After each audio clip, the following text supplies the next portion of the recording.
Welcome to Tradition and Sanity. What we learn from monasteries, and what it means to be a Benedictine oblate. Two important liturgical dates are associated with the patron of Western monasticism and co-patron of Europe. The traditional Roman calendar observes his feast on his transitus, or passing into eternal life, on March 21st. The modern calendar of Paul VI observes his feast on July 11th, the date of the translation of his relics. Benedictine monks and nuns customarily celebrated both feasts, which even had octaves. The more festivity, the better. The first time I read the Rule of St. Benedict as a young adult, I found it stiff and dry. In reality, I was not yet ready for the purity and depth of its wisdom. Many years passed before I read it again, and this time my reaction was quite different. The prologue, in and of itself, struck me as one of the most profound summaries of the Christian spiritual life I had ever seen. The chapters on humility, on the instruments of good works, on the manner of praying the divine office, these made me realize that I was standing in the presence of a lawgiver like Moses, to whom indeed the traditional liturgy compares the Holy Patriarch. That Christian Europe, the heart of Christendom, had been constructed primarily by Benedictines ceased to surprise me.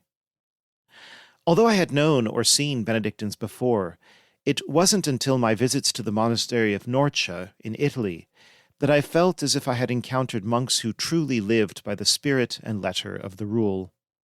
Their enthusiasm for divine worship, the opus Dei, or work of God, as the rule calls it, their quiet joy, and their example of simple fraternity and sincere hospitality drew me back again and again. Visits to the monasteries of Les Barous, Silver Stream, and Clear Creek only increased my love for Benedictine monasticism. After praying about it, I decided to become a Benedictine oblate of Norcia, where I made my final oblation on May 22nd, 2014, the feast of St. Rita of nearby Cascia. 10 years ago already. Since then, I have made many trips back to Norcia and several also to the Benedictines of Mary in Gower, Missouri, about whom I've written several times. What are some of the lessons one learns from monks or nuns by visiting them and spending time among them? God has pride of place. The orarium, that is, the daily fixed round of prayer, takes priority over everything else. If a monk is doing some job and the bell rings, he has to wrap up what he's doing or leave it unfinished and go back to the chapel. If you are expecting to meet a certain monk to talk about some personal or professional matter, you have to wait your turn. It could take days to see the person you want to see because they are so busy with the work of God, that is, the round of prayer. Your own needs are in third place. First comes worship, then the immediate needs of the community, and finally, as time permits, your own. It is exactly the opposite of the modern world's motto, me, myself, and I. God deserves our best. Out in the world, there can often be a hasty and slipshod approach to serving God. We do what's convenient for us. We make things snappy because we have stuff to do. Human work tends to take precedence over divine work, the active life over the contemplative. While monks face the same temptations to activism, anthropocentrism, and cutting corners as all other fallen men face, their life has been designed from the ground up to be theocentric, receptive, and maximalist. Authentic monks give their first and best hours of the day to God. They give him the most splendid liturgy they can offer. They strive to store up riches in heaven rather than on earth. Their life exists for worship, and they act like it.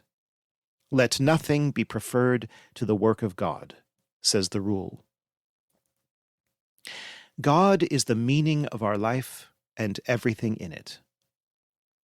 In the world, we tend to compartmentalize. I'll give this weekly hour or two to God, but the rest of the week is for me and my sphere of concerns. We buy and sell, give and take, wake and sleep, eat and drink and recreate, often without a thought for life eternal, without the infusion of prayer that should permeate our life like incense in a church. The monks, on the other hand, have set up their lives so that everything they do, wear, eat, or say is rooted in God and flows back to Him. This happens not only in the liturgy, where it is most obvious, but also in the routines of the refectory, in the sacral silence of the library, in their recreations and walks, in the friendly conversations in guest house or bookshop. A good monastery's residence, buildings, and activities will persistently remind visitors that God is all in all, and that we have here no lasting city, but seek one that is to come. This is not to say that any monastery or any monk is perfect, but rather that, at its best, the monastic life supernaturalizes all of human life, orienting it toward its transcendent destiny. As Father Louis Bouillet taught in his superlative book, The Meaning of the Monastic Life, the monk or nun strives to live with maximum consistency what every Christian vows to be in baptism: dead to sin and risen with Christ in the heavenly places, without any habits of compromise, freed from even legitimate worldly pursuits. God is real, and we encounter Him. In the world, thanks to our forgetfulness and hardness of heart, God seems distant, vague, unreal, more of a concept than a certainty. The solution to this disconnect between ourselves, who have such a tenuous purchase on reality, and the one who is in fact the most real and the source of all reality, is not an evangelizing big tent Christian rock concert or a gooey sharing of life stories. We meet this God in the calming repetition of the psalms He gave to us. We meet Him in the silence that compels us to go beneath the surface and beyond the conventional. We meet Him in the serious joy or joyful seriousness that radiates from men who have given all to Him that they can give.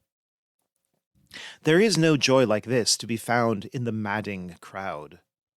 The world is a hard master that demands everything and gives ultimately nothing but emptiness and regrets. Pleasures run out quickly, demanding frantically to be renewed. A despair lurks at the center of them. The monastery demands everything and gives more than everything. It connects all that is noble and all that is humble in a man's life to the one who gives reality its reality, who endows our thoughts, words, and actions with meaning. Hospitality as a way of life. Fallen human beings, especially in the modern age, which pushes hard the errors, only apparently opposed, of individualism and collectivism, are burdened with a tendency to curve inwards, as the medieval theologians put it. We take stock to make sure we are and will be well fed. When we share, it is with difficulty or for enlightened self-interest. St. Benedict's rule embodies the opposite attitude. Food is for sharing with guests. Prayer is for the benefit of all. The liturgy is a gift free and fertile beyond measure. Life is to be expended not on oneself, but in service to brethren and strangers. The kernel of civilization is the rule in its famous principle of hospitality. Every guest, be he mighty or marginal in the eyes of the world, is to be received as Christ. Moderns treat even their own children as strangers. Monks treat the stranger as Christ. This is the difference between a culture of death and a culture of life. An observant monastery brings the difference vividly to light. Visiting a good monastery is always a challenge and a consolation. On the one hand, it shows us how little we are actually giving to God of what we could give to Him. It points up our lack of generosity, our inconsistency and inconstancy, our petty pleasures and disorganized priorities. On the other hand, it reminds us that God is greater than our problems, that His grace is sufficient for our weakness, and that He is calling us gently but insistently to embrace more self-discipline and self-denial for the sake of a fuller life in Him. on being an oblate. As mentioned above, I became an oblate of the Monastero di San Benedetto, now the Abbey of San Benedetto in Monte, on May 22nd, 2014. Immediately after Vespers that day, Father Cassian Folsom, then prior of the community, received me as an oblate in the presence of the other monks. The ceremony was short, solemn, and beautiful, culminating in the reading of the hand-written oblate chart, the signing of it upon the altar, and the chanting of the Suscipe together with all the monks.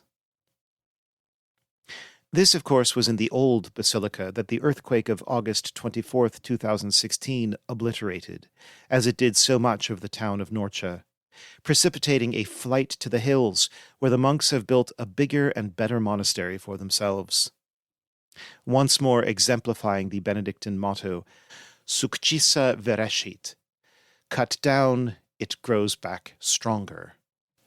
Over the years, many people, some out of simple curiosity, others from an openness to discerning the same call, have asked me what exactly it means to be an oblate. To put it simply, an oblate is someone who offers himself, oblatio, an offering, more fully to God in the context of a particular monastic community and under the guidance of the rule of St. Benedict, duly adapted to the life of a layman. Historically, some oblates have lived in or near the monastery in question, but that is not absolutely necessary, although it would be exceedingly wonderful, and perhaps someday the good Lord will make it possible for me. What matters most is that the oblate strives to share in the spiritual goods and discipline of the monks, or nuns, I am always writing with them in mind too, by embracing something of their way of life, praying for them, and benefiting from their prayers. Where the Lord has provided the means, an oblate will also support the community in its material needs. When you read the annals of European history, you realize that royal and aristocratic patronage of the monasteries, often by individuals living as oblates or related to community members, was a key reason they could flourish as they did throughout the countryside. Oblates have a long history in Benedictine monasticism, much longer than the tertiaries or third orders that are more familiar from the later Franciscans, Dominicans, Carmelites, and other medieval or post-medieval orders. Benedictines like to say these are the latecomers in church history. We've been around since the 6th century, and of course monasticism goes back several centuries before that. The concept is, however, similar. As a Dominican tertiary lives out his baptismal vocation within the context of Dominican spirituality and guided by Dominicans past and present, so a Benedictine oblate lives out his baptismal vocation in a Benedictine spirit, with occasional retreats at his home monastery, and often enough with advice from a monastic spiritual guide or spiritual director. Since God draws souls with great freedom and delicacy, and for all sorts of reasons, I hesitate to speak of a telltale sign of when one should consider becoming an oblate. But this much seems obvious. If you relish the writings of monastic authors, for example, among older authors, Saint Gregory the Great, Saint Bernard of Clairvaux, Guigo the Carthusian, Saint Hildegard of Bingen, Saint Gertrude the Great, or St. Anselm of Canterbury. Among more recent authors, Dom Prosper Guéranger, Dom Hubert van Zeller, Blessed Columba Marmion. If you love praying the Psalms in the divine office, and more generally, if you find the liturgy to be the primary reference point for your spiritual life, if a visit you made to a monastery proved to be a highlight in your life as a Catholic, and something you look forward to doing again, or perhaps do on a regular basis, all these would be reliable indications that a closer association is worth looking into and praying about. Becoming an oblate was just the right step for me to formalize what I was already trying to do in my spiritual life as a traditional Catholic. Here is the essence of it, as understood by nearly all who write about oblate life. Number 1. It is a vocation within a vocation. Whatever one's calling or state in life is, whether one is a married person, a single person, a widow or widower, a priest or deacon, As an oblate, one strives to live it better with the help of monastic spiritual practices and the support of the prayers of one's extended monastic family. One prays in turn for the monks who, being on the front lines of spiritual combat, need the support of our prayers. Number 2. Each day one prays some portion of the divine office. This could be lauds or prime, vespers or compline, the little hours, even matins for the ambitious, whatever and however much fits into one's schedule. A layman is not bound to it in the same way as a monk is. He offers it as a free will offering. A priest who is already bound to recite the office still gains from being an oblate, however, since he is now united in a special bond of prayer with the monks who are his spiritual family. And especially nowadays, a priest who wishes to pray a traditional form of the divine office may find the monastic one well suited to that purpose. Among its many virtues, the monastic office can boast that it has remained essentially unchanged since Saint Benedict laid it out in the 6th century, unlike the Roman breviary, which was severely altered by Pope Pius X early in the 20th century. An oblate may use either the monastic office, the old Roman breviary, or the liturgy of the hours, though I would recommend using the first of these, as it brings one more closely into harmony with the prayer of the monks of the monastery to which one belongs. Prime and compline take about 10 minutes each if one recites them. Lauds or vespers would take more like 20 minutes for recitation. Some oblates pray these hours aloud with other members of their families. One should, however, be cautious about imposing any of the office on other members of the family unless they truly wish to take part, as too much regimentation or expansion of a vocal prayer commitment can backfire. Number 3. Each day one reads a small portion of the rule, available in editions that, like this portable one, conveniently divide the text into one or a few paragraphs per day. And one does some Lectio Divina or prayerful reading of Scripture. Again, this can occupy just a few minutes, or it can be longer, depending on one's schedule. The point of the daily routine is to ground a person in these rich, objective, traditional practices that have a stabilizing and sanctifying effect, as testified by the thousands of canonized and beatified Benedictine monks and nuns. The Order of St. Benedict has, in fact, more saints than any other order, and it is not simply because they have been around the longest. Certainly, I can testify that my life is fortified by the strong presence of St. Benedict and his rule, always pointing me in the right direction. The foregoing is only a sketch. Most monasteries have something like oblate statutes that spell out what is required and expected of an oblate. Typically, a monastery asks that those who wish to be oblates should first visit the monastery and spend some days there. The next question that arises is, how important is it to be connected to a community that is nearby, or at least easily accessible by car? Or, to put it negatively, how great a disadvantage is it to be far away from one's home monastery? This question inevitably arises because, especially in the period since the Second Vatican Council, religious life in general, and Benedictine monasticism in particular, has suffered grievous blows. There are just not that many vibrant, rule-abiding monasteries left, particularly if one is looking for the traditional Catholic liturgy to boot. The monasteries that would be worth considering might well be hours away by car or even by airplane, as in the case of my home community, which is located in the province of Umbria, Italy. One can, nevertheless, be a Benedictine oblate of any monastery, even if it is across the world. There are obvious benefits to being able to visit a monastery at least once a year, and this is why American traditionalists have tended to choose affiliation with Clear Creek or Gower. In any case, for the dozen years I lived in Wyoming, Oklahoma was about as hard to get to as Norcia, and I'd rather have been eating wild boar, truffles, and gelato in the off hours. Joking aside, I have long-standing friendships in Norcia from the years I lived in Europe that made that community the right choice for me. Plus, There is the subtle but important question of the spirit of a given community. Unlike the Dominicans or Franciscans, who, broadly speaking, are one family, each Benedictine monastery is an autonomous community, like a family in its own right. And as families differ a lot, so do monasteries. Some are colossally invested in divine worship, while others are less grandiose. This difference already existed in the Middle Ages. One need only compare Abbot Suger of Saint-Denis and Saint Bernard of Clairvaux. Some are intent on physical and manual labor, others make more of a place for intellectual and cultural pursuits. Some offer spiritual direction, while others are hands-off when it comes to oblates. Also, the manner in which hospitality is exercised can vary quite a bit.